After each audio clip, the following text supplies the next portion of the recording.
It's not even loud enough. I have neighbours. I can only play it on minimum volume after Sunday. They were really bad. Alright, that would. But We're back. some could say they're due. No. And we are due here at the BackYourself Podcast for a crazy week. I think it's been a while since we went, 6-2, 7-1 against the spread. So you could say that we are due. And we're back after analysing the lineups this morning for round 17? 18. 18 down. Wow. 18 rounds down of this sport. And we have fronted you individuals week after week after week, and we'll continue doing so until the grand final, obviously. But it is a 1 week at a time approach from us. And I will say personally that this lineup of games this round with the spreads that were involved were, well, the lineups themselves are special, and some of the teams need special needs, which I'll get to them at 5:30 on Saturday. And as far as the spreads and the games go, for me, this is probably the round that I had the least confidence across all 8 games in totality, in terms of I didn't really see anything scream out at me of, oh yeah, that's a gimme. So I think in terms of an edge, we'll have to see where it goes as the week progresses. But Chris, welcome as always, my friend. How are you feeling today? Very well, mate. I'm excited for this round. There's 4 key games and 4 garbage games, in my opinion. All right, well, let's start with One of the key ones. the key ones. Okay. Yeah. So one of the key ones, which I want to put it in perspective of, these two cunts played each other about 6 weeks ago, and I came on and said Para might be one of the bets of the season. And this was Pick'em without King or Mitch Moses at ANZ. And now, fast forward 6 weeks later, after South 6-peating, they are favourites in Bankwest Stadium, -2.5, with Mitch and Gutherson. So that just shows you how off the ball we were on that particular night. But we do get a chance at redemption, as well as Para do in this one. -2.5 in the South's favour. We saw this open at Pick'em, post lineups go in the favour of Souths, out to 2.5. Obviously, John Jones is out for Para, and Tungo's in. Tungo, not Isaac Tungo, some other bloke. Jake Tungo. Jake Tungo will be making his debut on the wing for the Eels. Other than that, it's pretty much the same garbage as every other week. Souths, I feel like they have obviously a subservient backline, but last time we saw them, they were beating Manly with literally no one, and the Souths team pretty much hasn't changed since then. However, obviously Cam Murray and Latrell returned from Origin duties. Ben Hornby, I think he's being tricky, naming Cam Murray at back row and Kalon Matangi at lock. I would expect that to change on game day. I think that will change. Do you think he will actually play him on an edge? Yeah, I think Kalon Matangi's been that good through the middle. Wow, okay. Like this on the edge. I guess we'll find that obviously about an hour before kickoff. But Chris, you are the Eels ambassador, as some have noted you, and you did have this team making the top 4. It seems the more we send them out, the closer they get to the wooden spoon. So, are we mentally ill for picking them again this round, or are you going to be going in the direction of the team wrapped around my scarf? Well, I actually think Para, obviously. Getting tortured. Simply because without Moses and Gutherson, they're about 8 points. In our book, maybe 20, because, wow, they're bad. And now, they were Pick'em then, and now they're 2 points at home. Almost 4. Almost 4 points at home. So, they're essentially saying South have improved by 8 points. Yeah. Which actually seems insane for them to be 8 points better than they were. Not denying the fact that South are better, but they still have flaws in their team. And so do Parramatta. I think we mentioned it in the reviews that the Knights Para game felt like a finals game, because when you see Para out there full strength, you're thinking they're going to make finals. And I made this point actually today to some of my colleagues. It was that if you get to the finals week 1, the 5 that are from 5 to 8, the teams that are there right now, or you have Para, everyone was like, yeah, I'd be more scared of Para. I mean, intrinsically we know if it gets down to that point, they'll fucking beat them, but they're not going to be there. So now the question is there heart in it at all? And the longer they drag on not having a coach, and that Baz is going to be fucking the coach long term, hope not. There's no term with him. Hopefully, it's actually looking even worse for Para. South, on the other hand, are on the up. Bennett's coming. They've been playing great since they've announced Bennett. And South, if you really want to make a top 8 push, like it's genuine, you have to win. You can't lose to Para. So I'm kind of up in the air with this one. It's going to be a great fixture, but I think if it gets to 4.5, which it's getting there, if it gets to 4.5, you're going to have to take the Eels, simply because they're at home.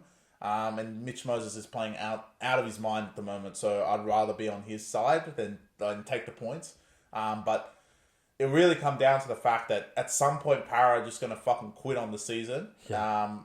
And if they don't see a future in sight, then they'll really quit earlier. Like if they know that, for example, Riles is coming or Hanoi, I mean, wow. Regardless, they know that the new coach will be watching their games and making preparations for next year. But if they still have the thought of Baz, then they don't have that. So they're kind of like, oh, fuck it, we'll just throw the ball around, see how it goes. So if they're playing like that, they can easily not cover 4.5 very, very easily. So the right side's Para, but I think once you put your head, put the mindset of the Parramatta Eels right now, you're kind of like, it makes sense why this is 3 or 4. At some point, someone's going to quit. I think it's a team that's later in the round, but I think you know who they are, but Para could definitely easily be that team. Yeah, this is a really, really... Like I said, this round for me had a few head scratches, and then this to start the round is definitely one of them. You may see me with the South scarf on and be like, yeah, he's going to tip Souths, but I can't even look at Souths. I had to sleep on Para a few nights because anytime I'm wrong on a team multiple weeks in a row and they're costing the premium followers money, I really need to go back to the drawing board and think, all right, what am I not seeing with these cunts? That I keep sending them out and keep thinking, all right, the line's inflating more and more and more on them every week, but they're just not getting the results. What's actually wrong with Para? And I think for me, I was able to deduce that their forwards, while they look great on paper, they're all great with the ball, but they're all awful without the ball. They could honestly let Model Farms High School just walk up the fucking pitch. You may as well pencil them in for 50, 60 meters at a minimum, because making meters against this forward pack, they can fire up and come off the line hard for 10 minutes. Yeah. And then after that, once Off and Gower gets on, I mean, all hell breaks loose. And that's not really a recipe in the 60-game era to be competitive in games, which I think that explains why, especially when Moses and Gutho weren't there, they were just getting blown off the park. But now at least they can score because, I mean, let's say Mitch wasn't there in the Knights game to have those 2 brilliant solo effort tries. Knights would have lost. Knights would have beat these cunts by 24. Yeah. So you put it in that perspective, and you think, all right, Souths they're improving. They have better form. They have a newfound resilience that before they were conceding 40 points a game, and now it's only at 16 or whatever. Obviously, that's inflated because you played mainly with Tommy Talau at halfback. But even in saying that, they have a newfound commitment and resilience and actual hope that, I mean, at a point where these cunts were below Titans, now they're actually live to make the 8, which I've seen everything, to be honest. I never thought Souths in this season would even sniff the top 15, let alone top 8. But at the end of the day, I believe there's only so many weeks you can run out with that backline before it comes to bite you. And Kepi and co, I don't know, bro. I really don't know. South should beat them, but there is also the factor that every single win that Para has had this season was at Bankwest, and it's as soon as they travel any other building in the stadium, they literally can't win. It's just out of their control. So, to me, this boils down to, is Para capable of one last hurrah?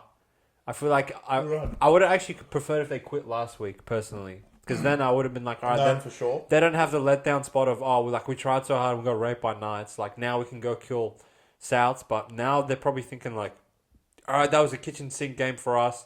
We came so close, but still didn't get a result. Now Souths are coming off a bye, getting healthier. Souths have every reason to beat them. But I think they intrinsically know their season's done, even last week. Para? Yeah. They did, but why did they go and try then? Because they're showing heart, right? And I don't want heart. I want fucking 2 points. Well, they can't get the results on the board. It's just that they find a way to lose. I mean, the Blaze Talangi try, we mentioned it a million times. Yeah. Shit like that's going to go against you when you're fucking last, right? Yeah. There's just shit like that. If Melbourne scored that, it would be a try. Literally, yeah. Like so, shit like that's gonna happen. And a lot of people would say Para get a lot of the refs' calls, but this year you could argue that they're not really getting the calls in the run of injuries. Not that they haven't been garbage; they're awful. Yeah. But when shit like Talangi's try doesn't go your way, to come back the next week and be like, "Oh, we're gonna fucking try again," it's pretty hard.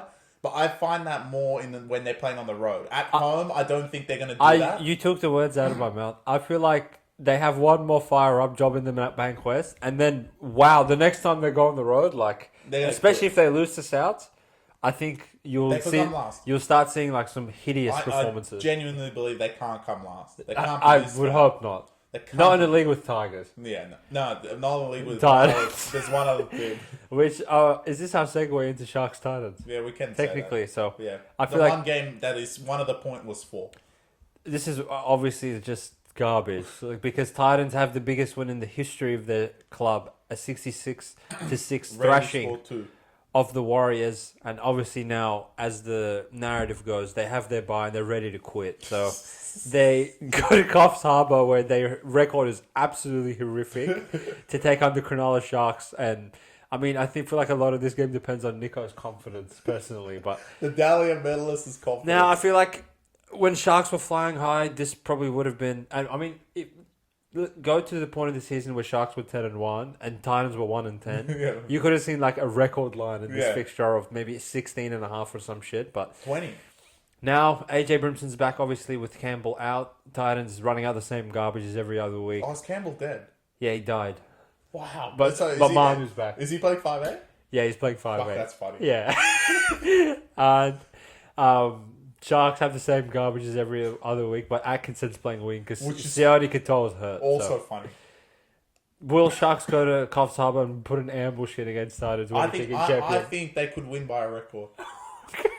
Just pointless. No one's going to see it coming. No one's even going to watch the game, and Sharks are going to win by like 40, I reckon. So is this your weekly fixture of you shouldn't even show up? Titans don't show up. Wow, okay. Because for no reason, I feel like the Cronulla Sharks are going to be like, this is like when everyone has completely written them off. They play some garbage side and win by 50. That's what's going to happen. Yeah. And bro, you can argue, AJ Brimson's back, Atkinson's playing wing, no Sione Katoa. You put that all together, you know what happens? Sharks win by 40. It makes no sense. But I feel like that's what this game is going to be. And Nico Hines is going to gain his confidence again by raping the shit out of Titans. I mean, wow. I think Titans really shouldn't even go to Coffs Harbour. Just bypass. Go to Newcastle. It's much nicer there. Fuck that. I have a different take. Titans going to ambush. I'm of the mindset that, look... Sharks are finished. Sharks, they're not finished. They're going to win. But... Titans are good. In this stupid fixture where Titans have a newfound confidence and Nico doesn't have any confidence, I'm really not comfortable laying 7 or... On game day, obviously it's going to be 8 because it's Titans. I'm really not confident laying 8 in a situation where I feel like Sharks, they just, for their own psyche, all they need is a win. I don't think they need a 30-point win. I don't think they need a 10-point win. If you told Craig Fitzgibbon, look, you're going to go to Coffs Harbour and win by 2, and Nico Hines is going to fucking play like a human being, I think he would take it with both hands. So I feel like they're probably going to approach this in the let's not fuck it up and continue our landslide down the ladder and let's just get the 2 points. So, and I mean, like, even if they get out to a lead, like, they probably will just play a bit more conservative than they used to. If Sharks were like high flying and arrogant and flat track bullies that we know them to be, I would lay 7 like this. But in a stupid situation where, all right, I know Sharks just need to win this game at all costs. And even if they go up early, I don't think they're going to fucking start playing backyard footy. No, but I know those pricks are going to start playing backyard footy. And Titans do have the tendency, just score just horse shit tries for no reason. So I probably would not actually lay the line in this one. Would I take it either? Probably not. So by default, I have to take overs. It is overs written all over if it doesn't rain. The Titans are like the only team that consistently the inflation of the total points things, like, it's not enough for them because either they concede 60 or they score 60. So I think it's probably a total points sort of game. Coffs Harbour has good weather. 6 p.m. game on Friday. I think no one's gonna be there. No one can. You could see like remember when COVID was a thing and cunts were playing in empty stadiums? It'd be similar to that. It'd be Craig Fitzgibbon and 3 of his mates in the crowd and Holbrook, which will really make me laugh. But that honestly, after analysing it, like, that was a really pointless game. honestly, like, if you guys forgot about that game, it's fine. Yeah. It's like the entree is soup. Like, seriously, who Yeah. gives a fuck? But then the main or chicken tenders. the main is a fucking tomahawk steak. Yes, It is the game of the century. I think the game of the round by a long shot. Oh, yeah. I was slightly upset with the Brisbane lineup, though. Obviously, it's Katoni Staggs being out for personal reasons. Don't know why. What kind of fucking excuse is that? Anyway, but it is the Brisbane Broncos hosting the Penrith Panthers. Brisbane 4 losses in a row. Penrith off their recent loss. We're going to Suncorp. Grand final rematch. And honestly, unless you're a Penrith fan, I don't think anyone in this universe is going to be on Penrith on this game. I feel like it is short. The line is completely wrong. But do you really want to be in front of one of, if not the biggest ambush of all time in this one? I don't want to be on that side. There's only one side I want to be on, and that is the Brisbane Broncos. They're like do or die, kitchen sink, you name it. I think they're going to throw the ball around like no fucking tomorrow against this Penrith team. They know they can't beat them through the middle. The ball's just going to whiz around the field. Reece Walsh is going to have his fingerprints all over it.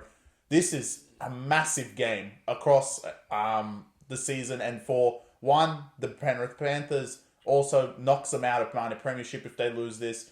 And the Brisbane Broncos knocks you out, almost out. There's a knockout blow away from making the 8. It is an absolute spectacle, and of course it's on Friday night after the garbage at Coffs Harbour. I'm very excited for this game. Game of the round. Yeah, definitely game of the round. Probably, like, outside of the Origin games, the most hyped game I think that will be over the last probably 5-6 weeks from memory. Broncos, like Chris mentioned, 4 losses in a row. Did not see that coming at any point of the season when they were flying high earlier in this year, but they've really struggled to find form. I think they had a really tough time replacing Adam Reynolds. His leadership on the field. Jock Madden is just awful. It's just not it. I think back to the other years where Albert Kelly was Reynolds' replacement, and I feel like they did much better with him in there. At least they could fucking score. With Jock, like, there's like people that are just like even, and then there's negatives for your team. And I put Jock Madden in that category. He's really fucking bad. And I'm not thrilled to be on him against a team like Penrith, rested off a loss, ready to fire up. But I think it's 15-0 because they still have Jack Cole. So that kind of offsets everything for me. Luai back at halfback. Obviously, he's been doing a good job there. But I feel like this is really a game where Ezra Mam can step up because he's got a bit more help around him as opposed to the other weeks. Pretty much like he was a fucking lone wolf in New Zealand last week, and he really did not have much to work with at all. With Walsh, Carrigan, and Haas all being rested, but the big dogs are back on deck. Yes, it does hurt me that Katoni is out, but you're getting an extra couple of points in the key numbers from 2.5 to 4.5 due to his absence. And look, at the end of the day, he's still a center, right? So it's not like you're losing a halfback or a fullback or a hooker or whatever. And as Chris said, you know, if Broncos lose this game, they're actually slowly getting to jeopardy of even making the fucking 8, for God's sake. And sure, they lost Capewell, and sure, they lost a few other guys, but I don't think they're that bad that they're going to get into that position where they're going to be scratching and clawing after a grand final appearance to even make the 8, for God's sake. So I think another underrated thing that's actually really pissed me off is that Ricky's out as well because he decided to kill the Jai Arrow for no reason. Last game, yeah. So having Kobe start at back row like really hurts me in the deepest levels to go and take that prick. But at the end of the day, will Broncos win? I'm not sure. Do I want to lay points in this sort of an environment where Brisbane's at home? Not only do they want revenge from earlier this season, they want grand final revenge. They want to snap their 4-game losing streak. They're still a great side. I know Penrith will be ready for them, but they still don't have Cleary, right? So that's got to count for something. And they still have enough dicks in there that, all right, like they're not the full strength Penrith that you would generally need, at least a converted try, to go into war with them. Still have Alamotti, still have all these bums. So I think Broncos 4.5 is the play. Well, I mean, Broncos 4.5 is the play. But in my book, like I mentioned, I wouldn't want to be... If Broncos were -1, I would still take them. Well, I just do not want to be on Penrith at all. So you think this is one of those games where the spread... the spread will mean nothing. And I think, because at this point of the season for Brisbane, it's like there's no other game to fire up for. If you lose this, that's 5 losses in a row. They beat the fuck out of you in your own fucking building after beating the fuck out of you on the road. Like, and your season's almost done. Come next week, you'll have a bye. You don't have a bye. You play Dragons with literally no players. Like, the players are going to run out there with the selections that we're thinking. If you don't have Ezra as well, I mean, wow. You're going to be fucking garbage. Not that they're any better, but you're going to be awful like you were against Warriors.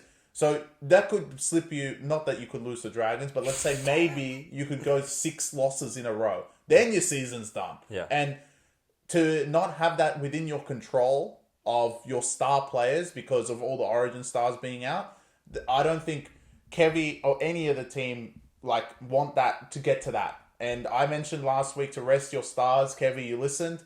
This is where you're going to rest your stars, and the rest is actually going to help. And you're going to go home and beat the shit out of the Penrith Panthers. I have full respect to Penrith, but I think for this, regardless of where your head's at, unless you're a Penrith fan, you do not want to be on Penrith. I think this is going to be one side. I know Penrith will be up for it, but Brisbane should be 10 times more up for it than Penrith are. They're the ones who are desperate. They're the ones who are going to throw their kitchen sink at the game. And I think, like, overall, 4 points, 2 points, -1, whatever you want to fucking take. Just make sure it doesn't say Penrith there because you just don't want to be on that side in this game.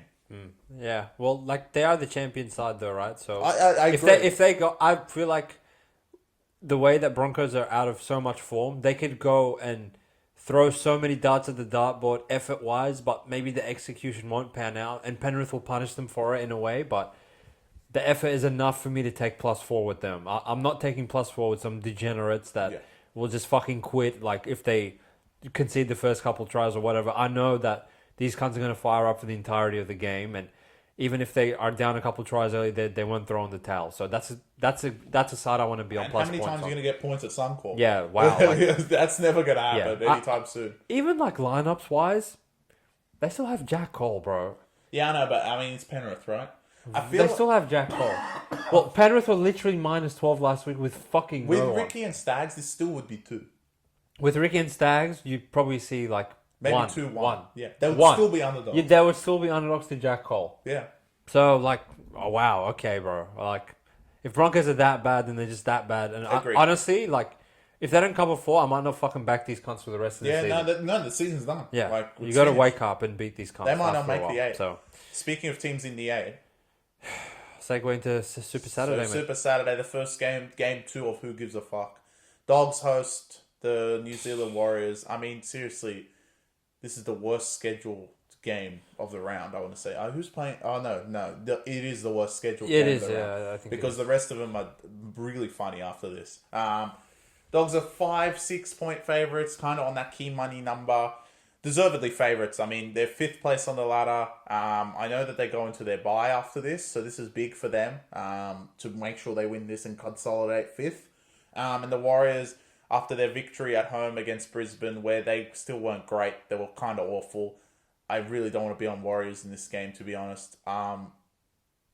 Dogs, for as much as I don't like them, how is this only 5?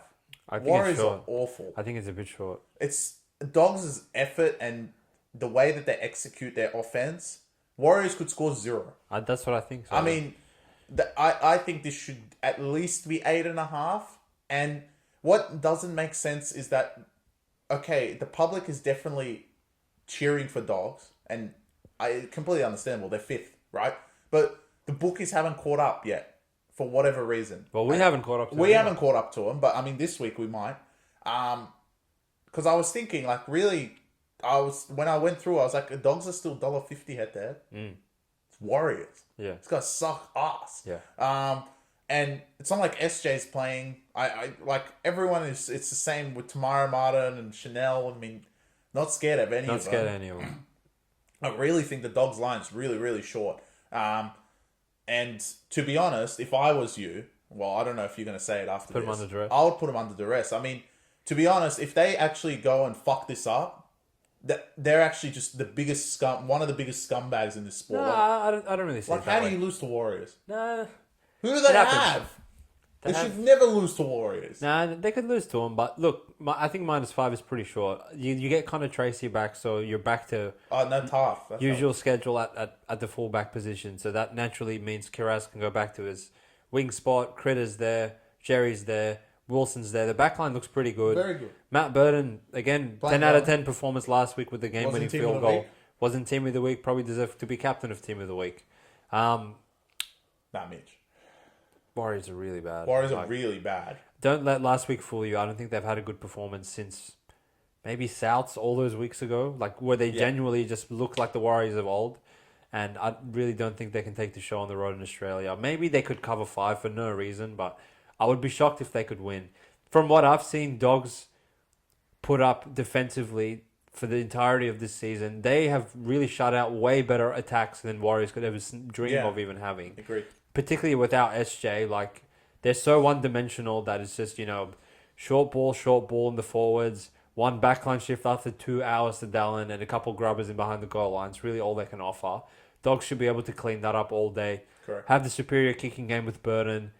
Go put kick pressure on these bums at the back, and eventually I think Warriors just don't have the composure to actually stay in the fight with Dogs to that extent. You know what will really annoy me is that we're going to say Dogs, and then I know the blatant look of non-Dogs fans, if there is any these days, that their forwards can't even sniff tackling Adam. Yeah. We've been saying that every single fucking week, and they tackle everyone else. So if this is what pisses me off. If these motherfuckers all of a sudden can't tackle this cunt for no reason, after 10 weeks of tackling everyone with fucking Bailey Hayward, it'll really piss me off. I know it will, but like we know 5 is short. Yeah, but that's 5 the problem. is fucking short. See, if this was 8, like I don't think we would be baited into taking the Dogs line. No, but it's way. 5, so we can take them, and then Bailey Hayward can get raped by Adam Fanua-Blake. Oh, awful! But if you're a Dogs fan, I definitely believe that they should win this game. There's no reason to lose to Warriors. I agree. Yeah, I agree, and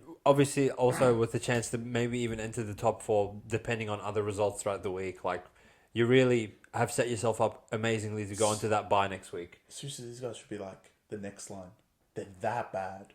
They're awful. Warriors, yeah, they're really bad. They're really bad. Yeah, I know. I'm telling you, the bookies, like, they're just like me and you, mate. They just have not caught up to these pricks at all. Well, some teams, there is one. This is when the good games start, in my opinion. There's still 2 good games, but there's 2 of the pointless games that are actually good. This is one of the good ones or pointless ones? That's good. The pointless ones is good. This is amazing. Like, whoever. No, pointless one. I really wish these pricks played it every week, but my mighty Tigers are back Why are they your Tigers? Because they're playing in my building. Okay. They're playing at Light Chart, and the Tigers are back, baby. 12.5 points to Melbourne with literally no one. Literally. They are the Elven Storm. Pappenhausen returns at fullback. Sure, I'll give you guys that one. On the bench. Harry Grant said he's still tired. Like, literally, the NRL physio tweeted, this cunt's tired, so he's just not playing. Sure, I don't know what he's tired from. He doesn't want to play his old team. He's scared. He's shaking. Obviously, Bronson Garlick played like Cam Smith last week, and he retains his spot at the 9th spot. So that's, well, I mean, it is what it is. They have the luxury of just saying whoever. There's no luxury in this Melbourne backline. Like, No. But honestly, they just have the luxury right now where they are. They're like, all right. So we're looking at Kane Bradley. I mean, wow. Who's that prick that plays right centre every Howarth. week? Howarth, sorry. Yeah. Grant Anderson. And Warbrick. Awful. Absolutely awful. And forwards, same there. garbage. Blaw's still there. Bench, same rubbish. But they do have Hughes and Pappenhausen, right? So them two, Nelson, a few other boys in the middle is enough to do a bit of damage if you're asleep on the day. But I guess the $1 million question, Chris, is will Tigers be asleep at Leichhardt? Well, they have 2 players, and Tigers, you could argue, have 0. Yeah, well, I mean, they have the spine, but as I said in the Roosters game last week, that I would actually put 12 units on Roosters 13 plus. Outside of the spine, like, I can barely look a lot. They're better. They're a bit better this week. A little bit better. I would say their intentions are a bit more clear, that Benji wants to win because he has dropped Naden, which I've been on my knees begging for months. They are better. That Naden's out, so naturally, obviously, Charlie Staines returns to wing, which I'm not getting excited about it. I'm just going to be honest with you guys. He's good. He's not good. Fata Arpe, my boy, goes back to centre. Olam back down to his old team, so he's still in the injured No, I reserve. think he's on the reserves. You better fucking play. We need him. Well, Harry Grant bitched it, so I mean... Yeah, 15 all, I guess, but Tigers... They really shouldn't be 13. What would you have this line at? 10. Campbelltown 13, 14.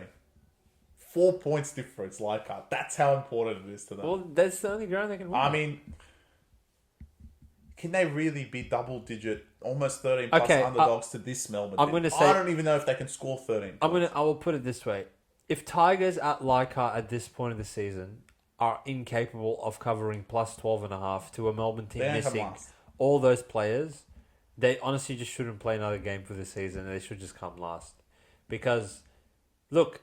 A lot of what is going on in the Melbourne side of things at this stage of the season is set up for you guys to at least keep this competitive. We're not asking you to win outright at $4. We're not asking you to win that stupid halftime, full-time bet at that $7 at Leichhardt every game and keeps winning. All we're asking you is, look, you're getting 2 extra converted tries. Sure, Pappenhausen's going to score 1. Hughes is probably going to set up 2. Just score a couple and keep it close, right? Like... If you win, that's 10 times funnier. Why would Melbourne go there and try? There is no reason for Melbourne to go win by 13 plus. Unless you give them one. Look, they didn't even... We know that they love playing at Amy Park, right? Even last week with all that possession, had no reason to kill Raiders, and they just didn't. Yeah.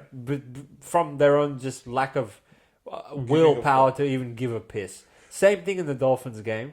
Now, like, they've gotten away with that 2 weeks in a row. They even have less of a reason to go to Leichhardt and give a shit. Where, sure, you guys had no reason to go to Allianz and try, and you didn't. Well, that was very clear on display for the world to see. But returning to Leichhardt after a piss-poor performance, after 2 wins previous to that, I think there's enough of a reason for Tigers to have a bit of a crack in this one. And as I said, Raiders might not have showed it last week because they're just incapable of doing anything, but... Melbourne, they are known to leak a bit of points even if you're an inferior team to them.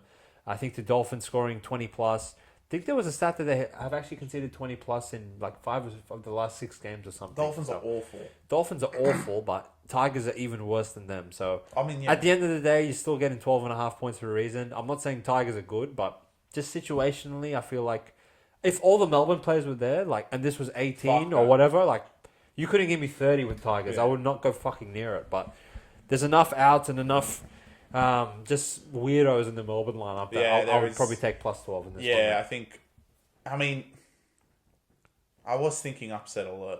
Wake up. Because, like, at some point, like, for them not trying to have to lose one. I would contemplate it. But... You know what? Fuck this. No, mine's coming later. Just wait till the one. You have a better one. I have a better one, but I think the Tigers, honestly, like, you should cover 12 with your eyes closed. These cunts, especially on top of this, if Penrith lose, there is no reason for them to try at all. Yeah, at all. Like, because if Penrith lose, all they need to do is win by 1. Literally, just wake up, Tigers. Yeah. No reason to try at all. Their forwards can't really dominate everyone. Their backline is awful. Tigers is still worse. But my God, it's getting close. It's Louis Hughes and Pappy. That's all you got to beat. And I trust Appy Carousel and the boys in Spine, who's played great to cover this game of 12 at Leichhardt at the 9th Wonder Award. Great game to watch. Even better game. And arguably game of the round. For me personally, like, this is rivaling Broncos and Penrith. Like, because, look, it doesn't have the narrative of the grand final rematch or whatever, but in terms of where the teams are positioned and what's at stake, like, Cowboys Manly for me, like, it's up there as one of the games I've been most keen for a long time. And obviously Manly come off a bye, and the big news for this one, Anthony Seibold, the professor, has spoken. He has moved Turbo Trebojevic into left centre. I guess they're probably just looking after him and his best interests, knowing that his body probably just can't handle the fullback position as well as they'd like. So Tolu Kola retains his spot at fullback, and they've just pissed off Lehigh, which hurts me severely. And Ruben Garrick does pass his HI protocol, so he's going to be in there in the centres. So as far as health goes, Manly probably looking the most healthy in their backline for a long time. Olakau'atu, Jake Trbojevic, Cherry Evans, all back from Origin duty as well, so they're all ready to go. On the Cowboys side of things, and this will lead me to where I'm about to get to in a second, but all the Origin players that didn't back up on Sunday, which apparently they didn't need for the second game in a row, back up, and everyone is named to go, ready to go in this one. Spread of -1.5, and I want to say I'm very reluctant to do this, but Cowboys, I'm putting you pricks under duress out of principle because, at some point, something's got to give with you guys because for you to just consistently concede 30-plus points when all six, and I repeat 6, no other team in the league has 6 Origin players that they can bestow besides you idiots. And when you play with them, it doesn't seem like you have any Origin stars because you just concede points at will and you lose games that you should win. And it looks like no one really gives a fuck about making the 8 in your team when all of them are there. But as soon as you strip all of them out and you go and play Roosters at $6 and you go to Bluebet at $5 with just Townsend and Co. and Purdue and all these idiots that no one's ever seen in their life, they show 10 times more heart and resilience than you Origin players ever do. And again, I said it in the previous weeks, but I know Todd Payton just can't even sleep at night thinking, like, why do these pricks not put in effort for me? But after the big win last weekend and you guys getting the break that you think you deserve, which you definitely don't, you have every single reason to return to Townsville, take on Manly head-to-head, beat them outright, push yourself into the top 8 and build your season from this point forward. So reluctantly, my heart says Manly, but my head says Cowboys -1.5. I'm putting you pricks under duress. Wake up. Good luck, mate. There is no reason for them to lose this game. But I'm not as confident as saying this is probably my toughest tipped game of all. Or maybe the next. The whole round. The whole round. What scares me with Turbo at center is how bad Cowboys are defensively. If Seabold was smart, he is a professor, but if he was smart, he would use Turbo like we used him in Origin on a free roam, going especially to the right edge of Garrick, Olakuatu, Saab, or that side with Cole around the back. That scares me, and it will scare the competition if they do put it right, because you put in Turbo in that spread as well as another player, it's really messed up. Wow, Manly's really fucked. So look, if they're able to string the combinations correctly, they're gonna fucking kill the Cowboys into 2 pieces every time the 10's gonna be tried. But I do agree, Cowboys really don't have an excuse to lose this game. There's no reason for Manly to come back and all of a sudden have rhythm. And if they do, the league will need to watch out, because with the way the league's going with this 10-meter fucking garbage, Manly will score every fucking time. Yeah. And if they give it for 10 minutes, they're going to be up 20-0 in 2 seconds. And if the backline does work well, and I know it's an injury concern, but it does bring a different offensive look for Manly with Cole around the back and Turbo if he's on free roam, which I'm sure Seabold will do that. Turbo has to be around the ball regardless he's at fullback or center. And very similar to how he is in Origin. I think that's how they're going to use him. On the Cowboys side, no reason to go home and lose. You've won 2 road games without your players. I said to Todd Payton when they played Warriors, you might as well play your fucking garbage players. He didn't listen. They got fucking killed. This time, they have a week off. You better go home and win. You're 9-7 off pure luck. So if you guys are going to just go home and not win this game and go to 9-8 and stay with the pack again, you're fucking retarded. You're retarded. And basically giving Manly a leg up into warming Turbo into the competition again, and then going back home, and whoever they want to play at Brookie, good fucking luck. Yeah. So Manly, obviously, all to gain. I think everyone is taking the Manly side, which makes sense with the return of Turbo and basically full strength. I don't know where Lockie Croker is. This guy's dead. But I don't know where he is. But everyone else is still there. And Manly look the best from 1 to 7. But Cowboys at home, they really shouldn't lose this game. So it's kind of up in the air with me. I think my head is telling me Cowboys, but my heart is telling me Manly. Love to see the Manly offense just be at full tilt straight away and tear them apart. But I don't know if that's going to happen. I do like that point that you brought up, Chris.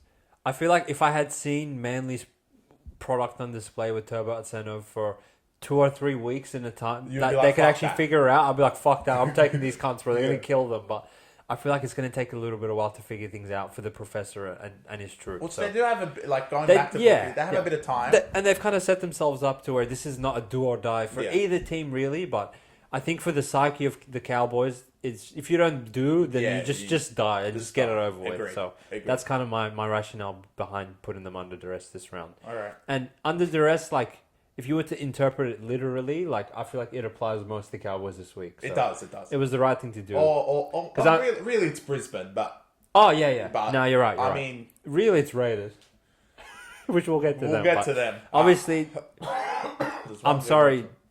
I will shout the Zarafos brothers out before I go any further in this game, but I mean, who cares, personally? Dragons. What? Roosters, Dragons, like, this is the most irrelevant game of the season. No way. I completely disagree. The most irrelevant game is Dogs. Who gives a fuck? Yeah, that's true, actually. That's low key. I'm gonna convince you why this is important. You got a tall task. It's not really. I'll convince you why this is They have important. to play good for the end. So shout out the Zarafos brothers. And this is their home game, Roosters, even though they played at fucking Allianz in Anzac Ground. And what's relevant about this game is Dragons are back to 12.5 against Roosters, which is comical because they were +5 on Anzac Day and they've gone out all the way to 12, which is what they should fucking be because it's Dragons. So, why this is important is because of the Dragons' draw. We don't talk about what's coming up too often with a lot of these teams, but this is relevant for this game because the Dragons draw, I mean, my God. They play Roosters on the road. They play Brisbane on the road. They come back home after their bye and play Penrith at home, and then they play Melbourne at home. And I mean, wow. What a gauntlet. They are going... I actually think after that they have Dogs at home as well. So they technically have the top 5 all back to back to back. Wow. Which is fucking insane. Fuck this draw. A horror draw. Which is intrinsically my reason to sound the fucking alarm for the second time in back-to-back rounds for the St. George Illawarra Dragons. The Sydney Roosters are clearly better than the Dragons. I'm not going to sit here and lie to you guys. But the one thing about the Roosters, I said that when they played the Warriors and it didn't show up for me, so I'm hoping this time it will happen. They will lose to fucking anyone. They'll find a way to lose. They're probably the informed team in the competition, so you guys are probably listening and thinking I'm fucking insane. But I know my Dragons, they're going to have to show up in this one. With the draw coming up, if they want to make the 8, they're going to have to do something. Don't take the +12. If they're going to win outright. Otherwise, they're going to get fucking hammered. So, take the Dragons outright to win this game. They're going to get their revenge for Anzac Day. And the Sydney Roosters, after raping every team back to back to back to back, they're due a fuck up. And the fuck up is coming this week. The Dragons are going to be here to play. And they're going to win this game outright. I love that from you, mate.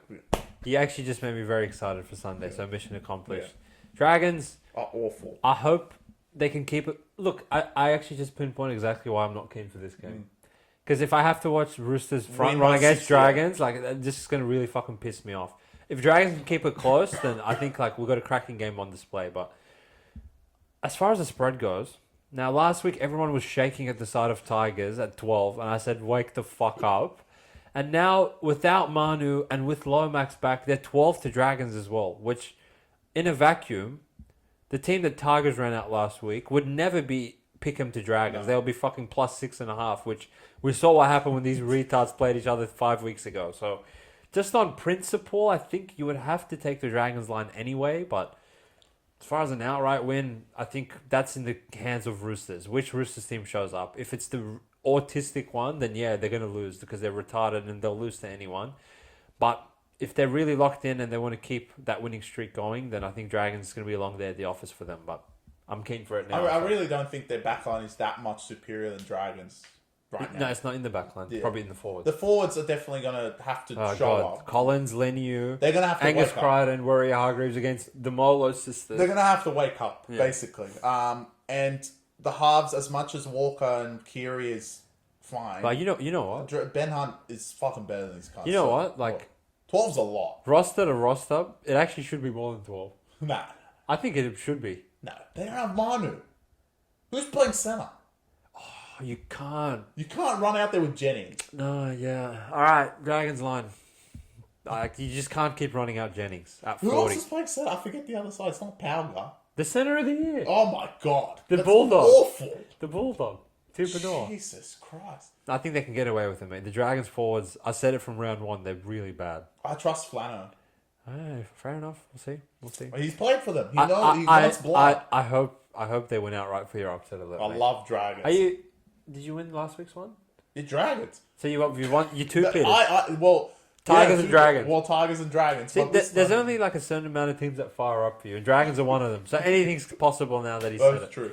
Well, there's one team I actually wanted to take, but I actually, for this game, have nothing to say because neither are on my teams. I am very excited for this game. Honestly, it's going to be maybe the most fun. We will still be laughing when we're recording the podcast once it's done. It's going to be fucking hilarious. It's the Raiders versus the Knights.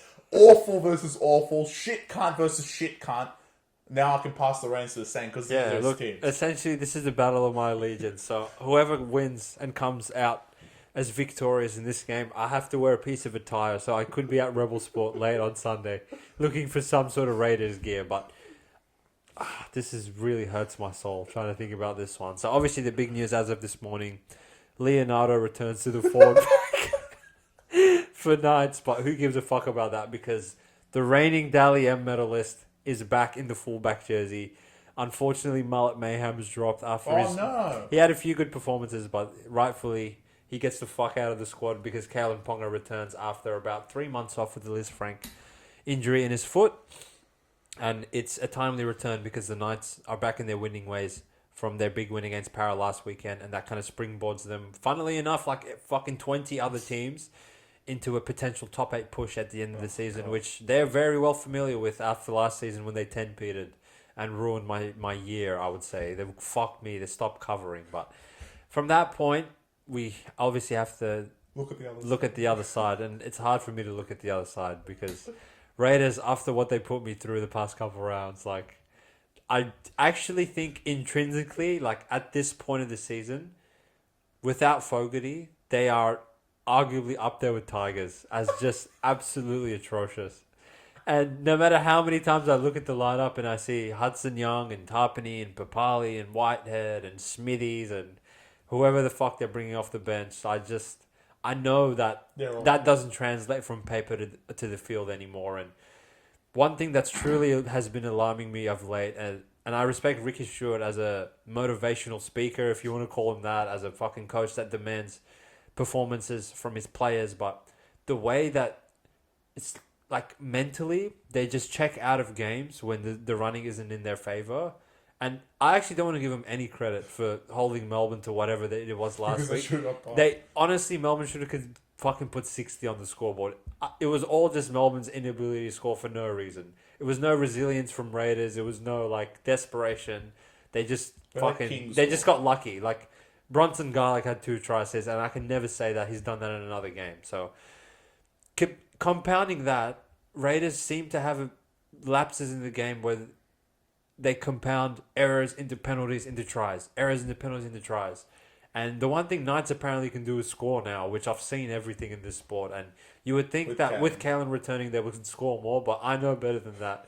And I know they're not going to be able to score in this game, which leaves me in like confused position. So I did what I thought was right, and I sent out Knights at Pickham on the news that Ponga was returning during lineups today. Obviously, that's out to 3 or 4.5, depending on where you look. And I'm going to sit out of that from this point forward with my money on Knights because I know it's the right thing to do punting-wise. But if I was rebacking it at the current line, I think the side I would pick would have a bit more green on their jersey. Well, a back-yourself favourite does return, and he was an ex-Knight, which is really funny.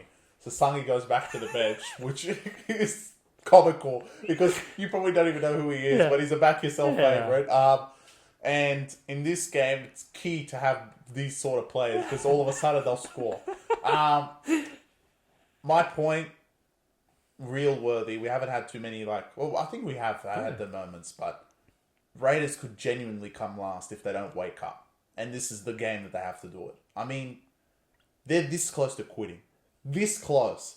Luckily, Melbourne didn't beat the fuck out of them. Otherwise, they would have quit already. And the Newcastle Knights, you are the one team I didn't want these cunts to play. Because I know you cunts are retarded. And as soon as you go to fucking favoritism, you fuck it up. We've seen it for weeks. Weeks you guys have been favorite. And you fuck it up every single fucking time.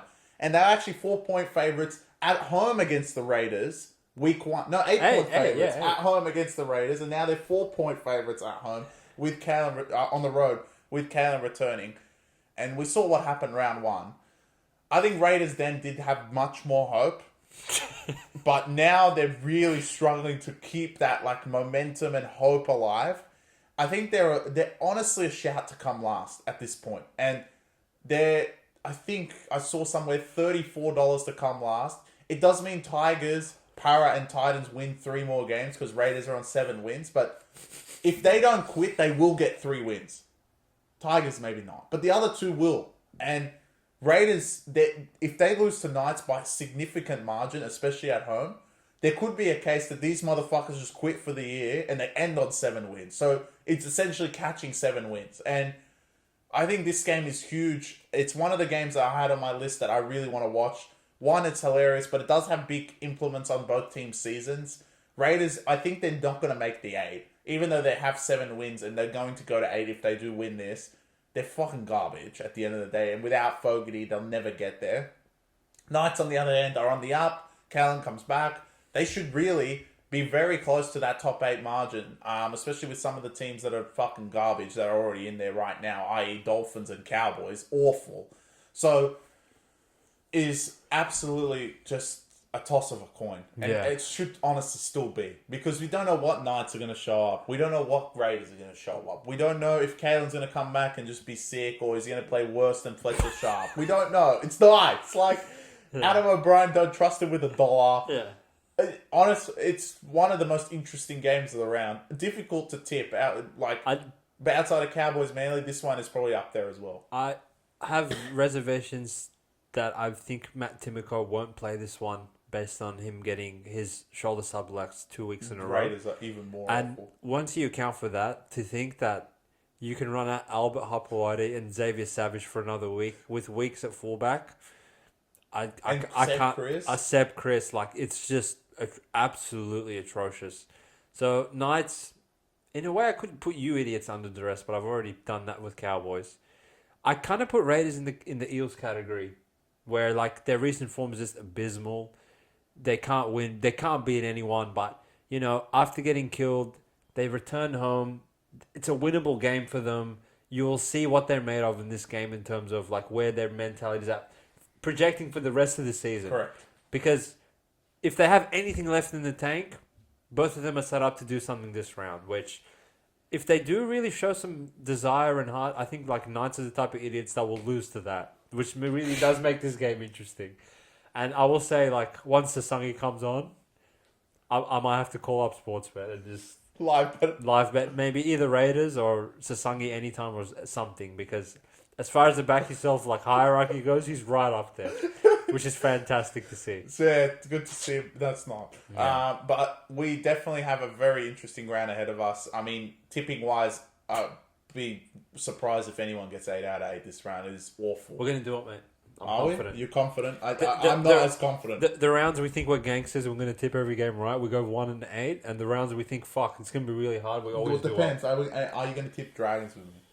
You think I'm just going to leave you fucking in the trenches? Go Dragons! Go Dragons! Make the 8 boys. All right. There's a fair bit on the line. Broncos, wake up. Knights, wake up. Cowboys. Tigers, I know you cunts are asleep. You wake up as well. Dragons, wake up. Sharks, Titans, I don't give a fuck. Para, please do something.